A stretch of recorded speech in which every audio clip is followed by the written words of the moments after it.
Comentario semanal de mercado y empresas nacionales. A nivel internacional, la semana se inició con una alta incertidumbre,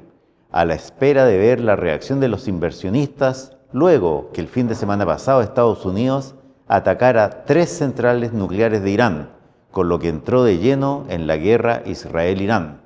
Los mercados europeos abrieron el lunes ligeramente a la baja, mientras en Estados Unidos los principales índices bursátiles, tales como el Dow Jones, Nasdaq y S&P, subieron un 0,1, 0,38 y 0,28% respectivamente. El mayor riesgo era que Irán procediera al cierre del estrecho de Hormuz, por donde se transportan 20 millones de barriles de crudo por día, que equivale a un 20% del petróleo que se transporta en barco diariamente en todo el mundo. Un cierre del estrecho dispararía el precio del petróleo con efecto en inflación global y, por supuesto, también en crecimiento. A media jornada del lunes surgió una nueva noticia, y es que los mercados transaron al alza luego que Trump afirmara que Israel e Irán habían acordado un alto al fuego, aunque era algo que no había sido entonces confirmado en ese momento. Lo anterior se tradujo en que el martes la jornada sí se iniciara con apertura al alza en Europa, con el Eurostock subiendo un 1,5% y los principales índices de Estados Unidos, tales como el Dow Jones, Nasdaq y S&P, subieron también un 0,9% el Dow Jones, el Nasdaq un 1,23% y el S&P un 0,85%. Luego que el lunes por la tarde ya cerraran con avances de alrededor del 1%, y replicados también estas alzas en las bolsas asiáticas, luego que Trump entonces afirmara que Israel e Irán habían acordado un alto al fuego, todo ello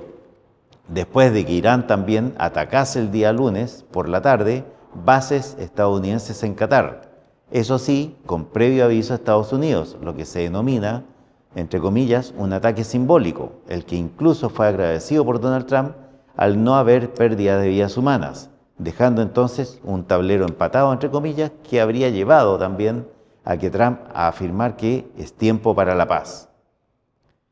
Esta nueva situación entonces provocó una fuerte caída en el precio del petróleo, el que se está transando actualmente en $67 el barril y acumulando una caída de alrededor de un 15% desde los máximos que llegó a marcar el día lunes,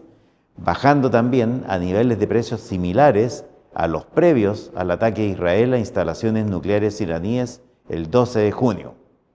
Las bolsas recogieron en forma optimista la probabilidad que se pudiera ir alcanzando algún tipo de acuerdo o pausa duradera en el conflicto en el Medio Oriente. Ya a mitad de semana se reafirma el acuerdo de paz, aunque frágil por el momento, entre ambos países, es decir, Israel e Irán, y por otra parte surgió un informe de inteligencia de Estados Unidos que señala que los bombardeos que ejecutaron los aviones estadounidenses sobre las 3 plantas nucleares de Irán no habrían destruido su capacidad total de seguir enriqueciendo uranio, sino que solo la habrían retrasado unos meses, versión que ha sido desmentida por el presidente Trump. Hoy miércoles, Jerome Powell, presidente de la Fed, comparece ante el Senado de Estados Unidos, donde repetirá su mensaje del martes ante el Congreso, a pesar de las presiones recibidas de Trump, que pide recortes de 2 a 3 puntos porcentuales, y de los propios miembros de la Fed. Powell no tiene prisa por bajar la tasa de política monetaria en un contexto en el que el mercado laboral se mantiene sólido y además la inflación se mantiene alta, aunque se ha ido moderando desde sus máximos, se mantiene algo elevada por sobre el objetivo del 2%. En mayo, 2,4% en tasa general y 2,8% la subyacente. Es así que Powell mantiene su actitud de esperar y ver dónde se situarán finalmente los aranceles para poder calcular las implicancias en crecimiento e inflación. Recordemos que las fechas límites de las negociaciones son el 9 de julio para los países en general y hasta el 12 de agosto para las negociaciones con China. Y por lo tanto, determinar de esa forma, una vez que se alcancen estos acuerdos, la Fed podría determinar la cuantía y ritmo de bajada de tasas más adecuada.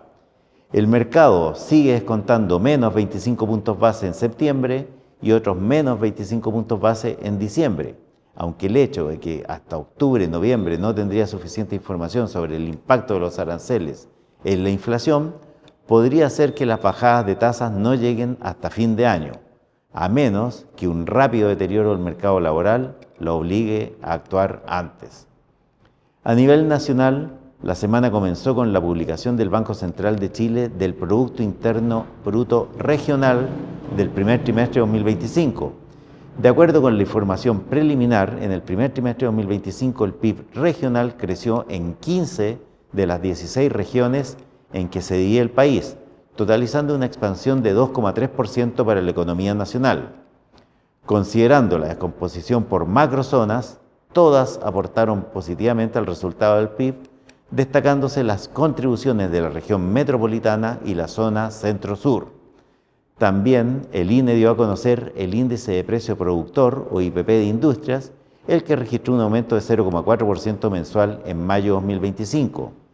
El IPP comprende el agregado del sector manufacturero, sector minería, además del sector electricidad, gas y agua. En cuanto a empresas, respecto de vapores, hemos visto una caída significativa en el precio de su filial Hapag-Lloyd, la que al día miércoles ha bajado a un precio de 127,6 euros por acción.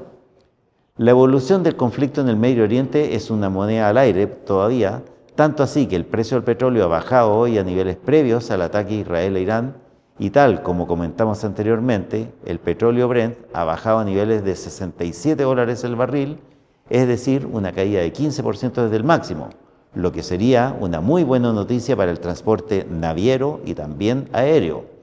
Por otro lado, lo que está viendo el mercado también y que haría caer las acciones de vapores, y por lo mismo, tal como vimos anteriormente, ha hecho caer las acciones de Hapag-Lloyd, es que el alza en el precio del petróleo podría presionar los precios de los bienes, mayor inflación, con lo que los bancos centrales no bajarían la tasa y esto se tradujera en mayor crecimiento. Pero también es probable que el mercado esté internalizando que un eventual acuerdo definitivo entre Israel e Irán podría implicar la pronta reapertura del paso de buques mercantes por el Mar Rojo, lo que presionaría las tarifas navieras a la baja. Finalmente, respecto de noticias políticas que ya empiezan a ganar protagonismo, el próximo domingo 29 de junio se lleva a cabo las elecciones primarias del oficialismo.